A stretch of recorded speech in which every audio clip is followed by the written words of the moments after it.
Hey students, in our last lecture we were discussing about product classification. We have discussed that product can be classified on the basis of intangibility and durability, and we have also discussed that the products can be classified on the basis of users. When we discuss on the basis of users, the products are broadly divided into two categories: consumer goods and industrial goods. Consumer goods are those goods which are purchased for self or family consumption. Industrial goods are those goods which are not purchased for self or family consumption but to be used in business. So it could be as a raw material in business, it could be as a product to be resold, it could be anything else. So in this lecture we'll discuss about industrial goods and the classification of industrial goods or business goods. So broadly, industrial goods are divided into three categories: materials and parts, capital items, and supplies and business services.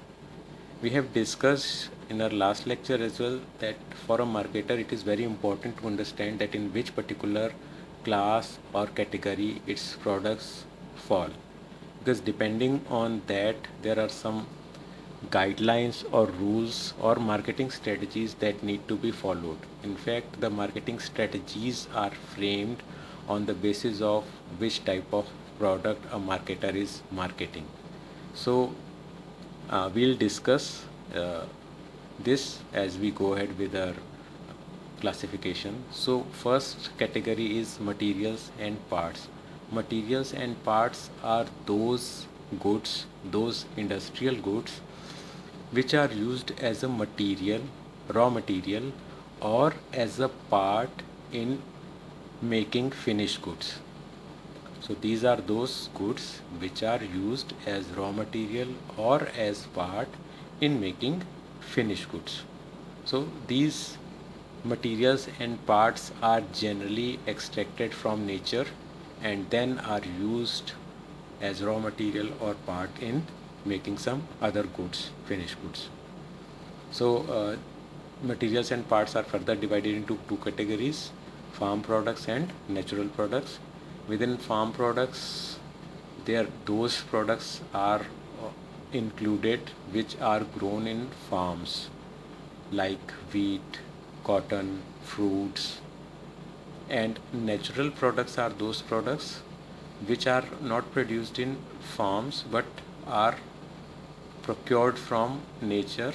Those are available in nature, those are available, and those are extracted from nature like crude oil or iron ore. And the other next category is capital items. Capital items, why we call these capital items? Because these items are used for the industries or by the businesses while establishing a new business or while expanding a business. So these items are used across the industries. Whichever industry is there, that doesn't make a difference. These capital items would be required whether a new industry is being established or an existing industry is expanding. An example is building materials. Any industry being established requires cement, bricks, and so on. So these building materials are capital items. These are required whenever any industry, a company is establishing a new plant or expanding business. Next category is supplies and business services.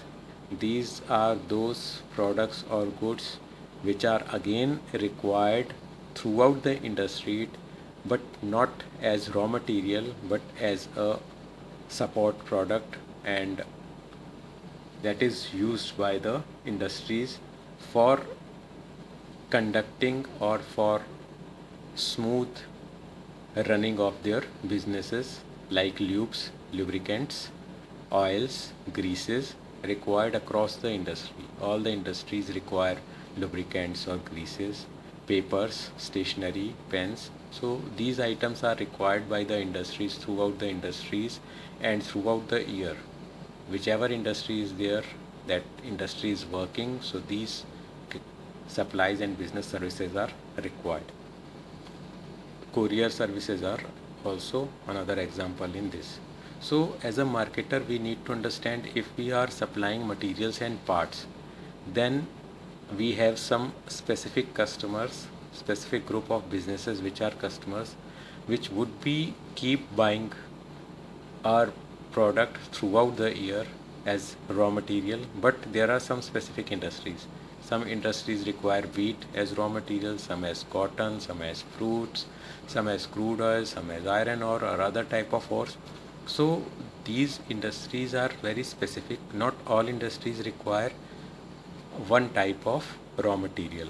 So if I am a marketer of wheat, I need to understand which specific industries would require wheat, and I need to have a regular supply of wheat to those particular industries, those particular units, not all.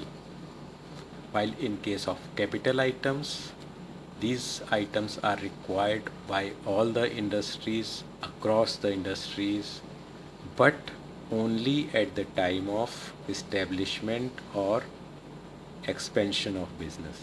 So once a plant has been established or expanded, then if I am a supplier of capital items, I would not be required by that customer for maybe 5 to 10 years. So I need to keep on searching for new customers every time, because once a customer has done it, it would not purchase capital items again for maybe 5 to 10 years.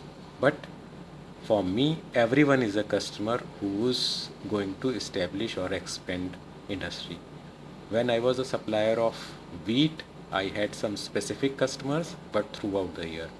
When I am a supplier of capital item, I have customers across the industries, but not throughout the year, for some specific time periods.